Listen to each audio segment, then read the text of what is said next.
Strange lights can be seen in the night sky above the Place Bonaventure Hotel.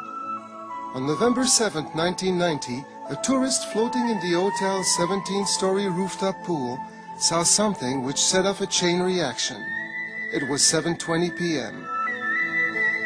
She saw a very hard aerial phenomenon, and she was surprised, so she asked the lifeguard to have a look at it. Bernard Guénette has chronicled the events of that night. She was also very surprised by what she was seeing, so she called the hotel security officer, and as soon as he saw the aerial phenomenon, was overwhelmed and called immediately the police. Quelqu'un demandait, est-ce un objet non identifié? Jules Béliveau, a reporter with La Presse, was also dispatched to the scene. He happened to ride the hotel elevator with a policeman. We were going up, you see. He asked, may I use my gun? You see, it was just a joke, and the people were laughing. I was laughing. When we arrived together on the roof, he looked at me in the sky and he said, "Sacrement." He was astonished, like I was. On a vu une forme ronde qui semblait métallique, qui projetait des faisceaux lumineux qui avaient 4 séries de toits forts. C'était gigantesque. He decided that he have to call his big boss, and so the big director of all operation of the police that night arrived also on the scene, and was overwhelmed by what he was seeing, so he called the RCMP. I got here at the hotel at about 9 o'clock, and I came up, met Sergeant Masson and a lot of people around the pool who were looking up. On a des petites lumières en haut.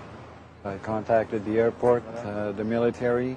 I talked to the colonel in charge of Saint-Hubert military operations, and I was told that there was no Canadian military operation going on. I also confirmed with Dorval and Mirabel if they had anything on radar, and they answered in the negative. But yet you could see something there and nobody could say Absolutely. what it was? Yes, absolutely. À ce moment-là, il y avait le mine de la Gauchetière qui était en construction, qui avait déjà mis ses tours, puis tout le système là, de grues pour monter les marchandises. Lui, il y avait beaucoup de grosses lumières blanches là, pour éclairer le chantier de construction. À ce moment-là, j'ai envoyé des policiers faire fermer les feux. Les phares, on les a fait éteindre. Puis ça n'a rien changé dans l'aspect du ciel.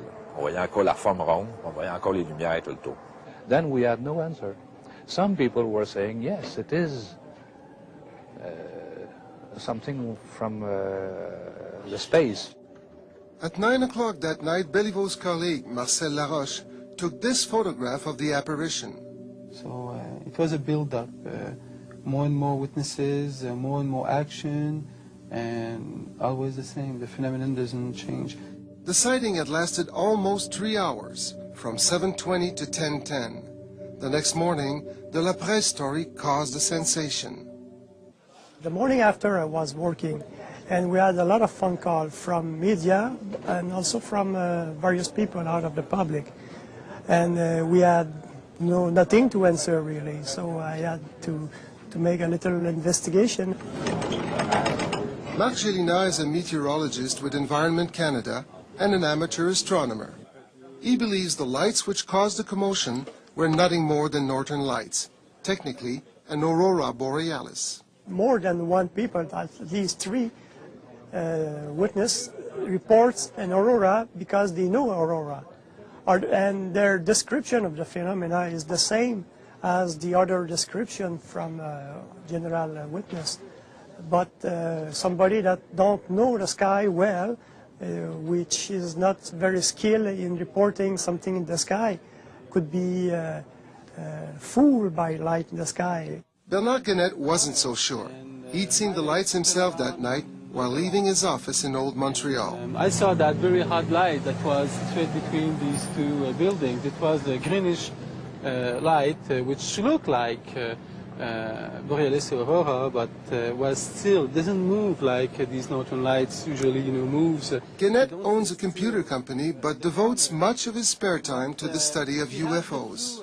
I decided to look into this case, since a lot of witness was there. The quality of the witness was very good, and there were also photographic evidence that was there. So I said to myself, there's probably ways, you know, with the collection of the meteorological data, the witnesses' testimony, and the photograph negative that could be maybe analyzed to determine if it was a light reflection or an object. Guénette collaborated with Dr. Richard Haines, a retired NASA research scientist in California. Haines directed the research.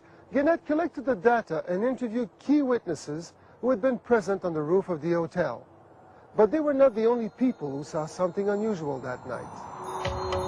Pierre Comartin was driving home from work between 10:30 and 11 o'clock when something caught his attention.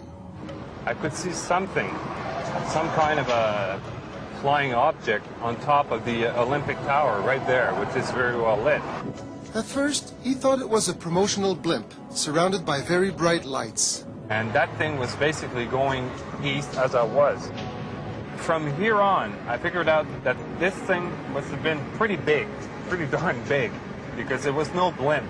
I can't define the type of object. I can't. I've never seen anything like that. Perplexed, he stopped here, near his home in Anjou, and continued his observation. The lighting was definitely very strong. It was definitely big. I could hear from here, and this is where I heard the sound of the object. It was like some kind of a neat purring sound, you know, just a little rhythmic purring.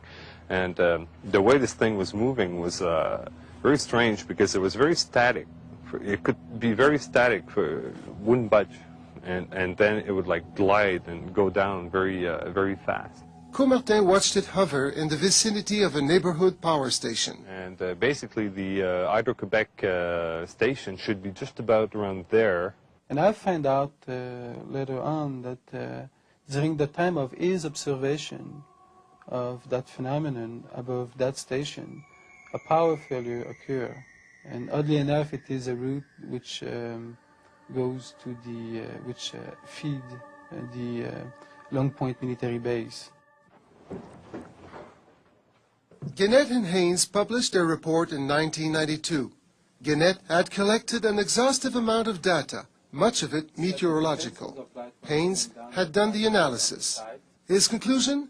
The evidence for the existence of a highly unusual, hovering, silent, large object is indisputable. There is nothing about these particular meteorological conditions that could produce an optical effect of the kind described by these witnesses. It's a perfect inquiry, except the conclusion. The strongest aurora happens quite often like a crown, like a spot of light with rays emitting. So you look at that and look at this and remember, try to remember and try to make a drawing a day after or so. You will probably find something like that. Why isn't there any record of this particular phenomenon that night? Well, that's still some problems. There is no report, no observation by objective device of activity in the magnetosphere that night.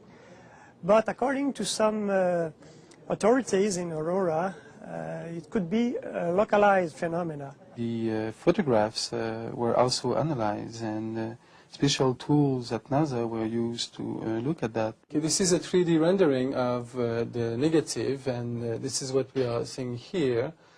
And this is the scan which goes, you know, through it to try to find out if we are talking about an object or just a reflection. Conclusion, it was an object. This was no atmospheric, situation or... no, I saw an object. I saw light in an object. Nobody talked about extraterrestrial. Everybody was very careful about this. But it was a very strong impression that something hard, something out of this world was present in this world. I won't turn around and say, yes, now I believe in UFOs and life on other planets. But since the sighting on November, I have to admit that once in a while I'll look up there.